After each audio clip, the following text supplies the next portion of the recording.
上周我在德国淘到一块超小众的机械手表，表盘用的是陨石纹理，表带是手工编织的复古皮革，而且平台鉴定过，完全不用担心假货。哦，我以为德物只卖常见潮牌呢。那你可小看它了。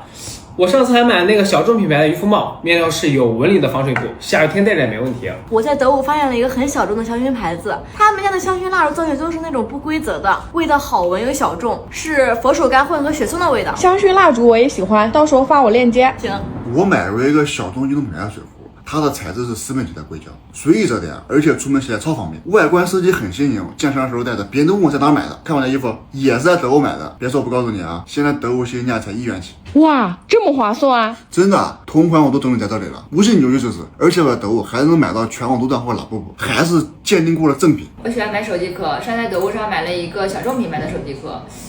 图案是原创插画，我买的是复古电影海报风的，每次拿起手机都觉得特别有范儿。我也喜欢买手机壳，等我去看看。